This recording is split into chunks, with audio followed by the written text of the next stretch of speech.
السلام علیکم ورحمۃ اللہ وبرکاتہ۔ آج کی ویڈیو میں سنیں گے سورہ بقرہ کی آیت نمبر 40 اور 41 کا ترجمہ اور اس کی تفسیر۔ آئیے شروع کرتے ہیں۔ بسم اللہ الرحمن الرحیم۔ سورہ بقرہ کی آیت نمبر 40 کے اندر اللہ تعالی ارشاد فرماتا ہے، یا بنی اسرائیل اذکروا نعمتی التی انعمت علیکم وَأَوْفُوا بِعَہْدِی أُوفِ بِعَہْدِکُم وَإِیَّایَ فَارْہَبُونِ۔ ترجمہ، اے یعقوب کی اولاد، یاد کرو میرا وہ احسان جو میں نے تم پر کیا، اور میرا عہد پورا کرو، میں تمہارا عہد پورا کروں گا، اور صرف مجھ سے ڈرو۔ صاحب تفسیر اس آیت کے تحت لکھتے ہیں، یا بنی اسرائیل، اے بنی اسرائیل۔ اسرا کا معنی عبد یعنی بندہ، اور ایل سے مراد اللہ، تو اسرائیل کا معنی ہوا عبداللہ یعنی اللہ کا بندہ۔ یہ عبرانی زبان کا لفظ ہے اور حضرت یعقوب علیہ السلام کا لقب ہے۔ عروج و زوال اور عزت و ذلت کا فلسفہ یہاں آیت نمبر 40 سے لے کر آیت نمبر 150 تک کی اکثر آیات میں بنی اسرائیل کے عروج و زوال، عزت و ذلت، اقبال و ادبار، جزا اور سزا اور قومی اجتماعی اچھے اور برے کردار کا تذکرہ ہے۔ پھر اسی بیان کو قرآن پاک میں بار بار دہرایا گیا ہے۔ اس بار بار کے تکرار میں ایک بڑی حکمت قوموں کے عروج و زوال اور عزت و ذلت کا فلسفہ سمجھانا اور مسلمانوں کو اس سے عبرت دلانا ہے کہ جس طرح بنی اسرائیل پیغمبروں کی اولاد ہونے جلیل القدر انبیاء علیہ السلام کی امت ہونے اور توریت جیسی کتاب رکھنے کے باوجود اپنے اعتقاد و عمل کے بگاڑ پر ذلیل اور رسوا اور مغلوب و مقہور ہوئی، جبکہ توبہ اور رجوع اور نبی اور کتاب کی تعلیمات پر عمل کرنے کی صورت میں معزز اور غالب ہوئی۔ اسی طرح امت مسلمہ بھی اپنے عروج و زوال کے اسباب کو اسی آئینے میں دیکھ سکتی ہے۔ آج سب پوچھتے ہیں کہ مسلمان مغلوبیت، ذلت اور پستی کا شکار کیوں ہیں؟ قرآن میں بیان کردہ بنی اسرائیل کا قومی اور اجتماعی کردار اور موجودہ دور کے مسلمانوں کا قومی اور اجتماعی کردار سامنے رکھ کر موازنہ کر لیں، خود ہی سمجھ میں آ جائے گا کہ اگر بنی اسرائیل کو کانٹے بونے پر کانٹے ملتے تھے تو ہمیں کانٹے بونے کے بدلے عام کیوں ملیں گے۔ اذکروا نعمتی، میرا احسان یاد کرو۔ اس آیت میں نبی اکرم صلی اللہ علیہ وسلم کے زمانے کے یہودیوں کو مخاطب کر کر ان سے فرمایا گیا، اے بنی اسرائیل، میرا وہ احسان یاد کرو جو میں نے تمہارے آباء و اجداد پر کیے ہیں، جیسے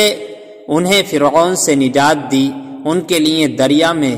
گزرگاہ بنا دی یعنی راستے کھول دیے، بادل کو ان پر سائبان بنا دیا، کھانے کے لیے ان پر مننا سلوا اتارا، ان کے لیے پانی کے چشمے جاری کیے، انہیں طاقتور قوموں پر فتح عطا فرمائی اور توریت جیسی عظیم کتاب انہیں عطا فرمائی۔ اور میرا وہ احسان یاد کرو جو میں نے تم پر کیا کہ تمہیں اپنے حبیب صلی اللہ علیہ وسلم کا زمانہ عطا کیا، جن کی آمد کی بشارت توریت اور انجیل میں دی گئی ہے۔ خیال رہے کہ یہاں یاد کرنے سے مراد صرف زبان سے تذکرہ کرنا نہیں ہے، بلکہ اس سے مراد یہ ہے کہ وہ اللہ تعالیٰ کی اطاعت و بندگی کر کر ان نعمتوں کا شکر بجا لائیں، کیونکہ کسی نعمت کا شکر نہ کرنا اس کو بھلا دینے کے مترادف ہوتا ہے۔ وَأَوْفُوا بِعَہْدِی، اور میرا عہد پورا کرو، یعنی اے بنی اسرائیل، تم میرے حبیب صلی اللہ علیہ وسلم پر ایمان لا کر وہ عہد پورا کرو، وہ وعدہ پورا کرو جو تم نے مجھ سے کیا، اور میں اس کے ثواب کے طور پر تمہیں جنت میں داخل کر کر تمہارے ساتھ کیا ہوا وعدہ پورا کروں گا، اور اپنے عہد کو پورا کرنے کے معاملے میں کسی اور سے ڈرنے کی بجائے صرف مجھ سے ڈرو۔ اس آیت میں صرف عہد کا ذکر ہے۔ اس کے بارے میں ایک قول یہ ہے کہ اس سے مراد وہ عہد ہے جو سورہ مائدہ میں یوں مذکور ہے، وَلَقَدْ أَخَذَ اللَّهُ مِيثَاقَ بَنِي إِسْرَائِيلَ وَبَعَثْنَا مِنْهُمُ اثْنَيْ عَشَرَ نَقِيبًا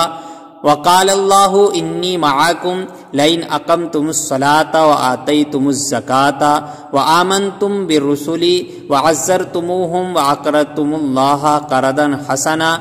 لأکفرن عنکم سیئاتکم وَلَأُدْخِلَنَّكُمْ جَنَّاتٍ تَجْرِي مِن تَحْتِهَا الْأَنْهَارُ فَمَنْ كَفَرَ بَعْدَ ذَلِكَ مِنْكُمْ فَقَدْ ضَلَّ سَوَاءَ السَّبِيلِ۔ ترجمہ: بے شک اللہ نے بنی اسرائیل سے عہد لیا اور ہم نے ان میں 12 سردار قائم کیے، اور اللہ نے فرمایا بے شک میں تمہارے ساتھ ہوں اگر تم نماز قائم رکھو اور زکوٰۃ دیتے رہو اور میرے رسولوں پر ایمان لاؤ اور ان کی تعظیم کرو اور اللہ کو قرض حسنہ دو، تو بے شک میں تم سے تمہارے گناہ مٹا دوں گا اور ضرور تمہیں ان باغوں میں داخل کروں گا جن کے نیچے نہریں جاری ہیں۔ تو اس عہد کے بعد تم میں سے جس نے کفر کیا تو وہ ضرور سیدھی راہ سے بھٹک گیا۔ دوسرا قول یہ ہے کہ اس سے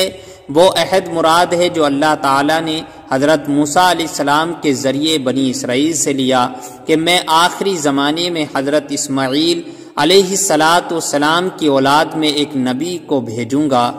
اور نبی کو بھیجنے والا ہوں، تو جس نے اس کی پیروی کی اور اس نور کی تصدیق کی جسے وہ لے کر آئے تو میں اس کے گناہ بخش دوں گا اور اسے جنت میں داخل کروں گا اور اسے دگنا ثواب عطا کروں گا۔ حضرات محترم، یہ ہے قرآن مقدس کی سورہ بقرہ کی آیت نمبر 40 کا ترجمہ، اور اللہ تعالی سورہ بقرہ کی آیت نمبر 41 کے اندر ارشاد فرماتا ہے وَآمِنُوا بِمَا أَنزَلْتُ مُصَدِّقًا لِمَا مَعَكُمْ وَلَا تَكُونُوا أَوَّلَ كَافِرٍ بِهِ وَلَا تَشْتَرُوا بِآيَاتِي ثَمَنًا قَلِيلًا وَإِيَّايَ فَاتَّقُونِ۔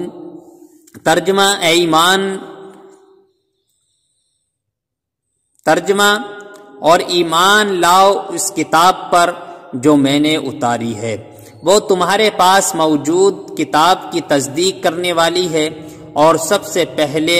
اس کا انکار کرنے والے نہ بنو، اور میری آیتوں کے بدلے تھوڑی قیمت نہ وصول کرو اور مجھ ہی سے ڈرو۔ صاحب تفسیر اس آیت کے تحت لکھتے ہیں وَآمِنُوا بِمَا أَنزَلْتُ، اور اس پر ایمان لاؤ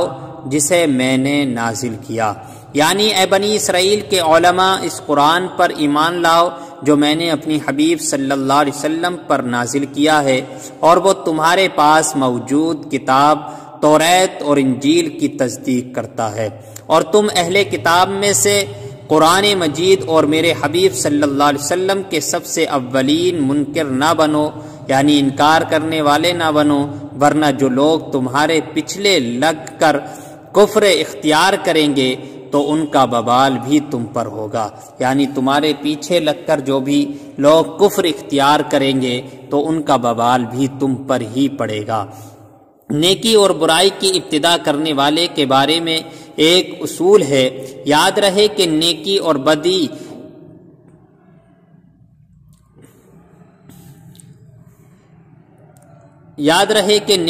بدی کے ہر کام میں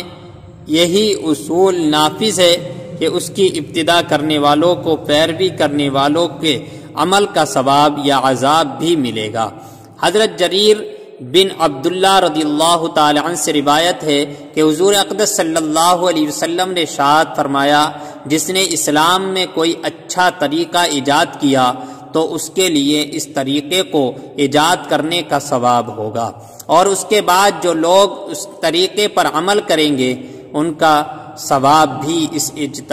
اسی ایجاد کرنے والے کو ملے گا، اور ان عمل کرنے والوں کے اپنے ثواب میں بھی کوئی کمی نہیں ہوگی۔ اور جس نے اسلام میں برا طریقہ ایجاد کیا تو اس پر اس کا گناہ ہوگا، اور اس کے بعد جو لوگ اس پر عمل کریں گے ان کا گناہ بھی اسے ہوتا رہے گا، اور ان عمل کرنے والوں کے اپنے گناہ میں بھی کوئی کمی نہیں ہوگی۔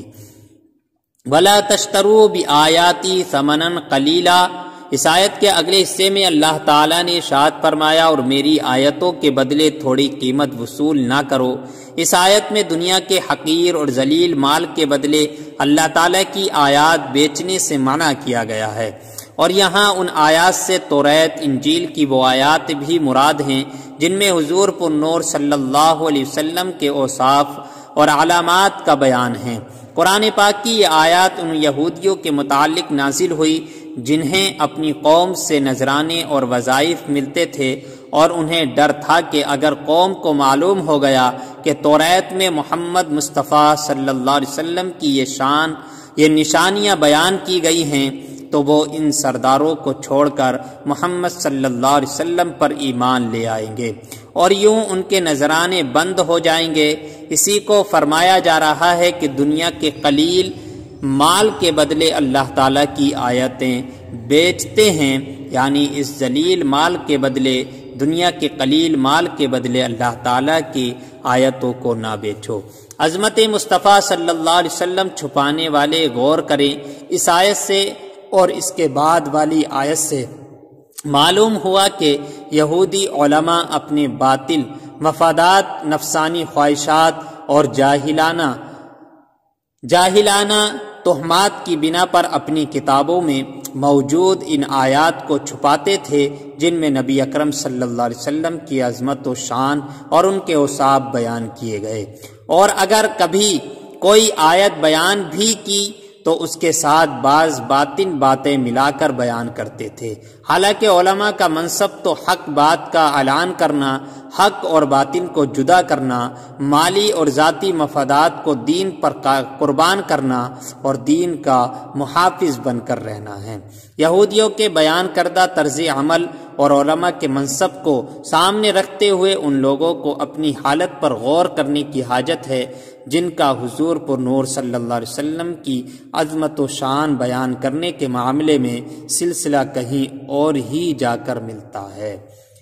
اللہ تعالی ہم سب کو ان باتوں پر عمل کرنے کی توفیق عطا فرمائے، آمین۔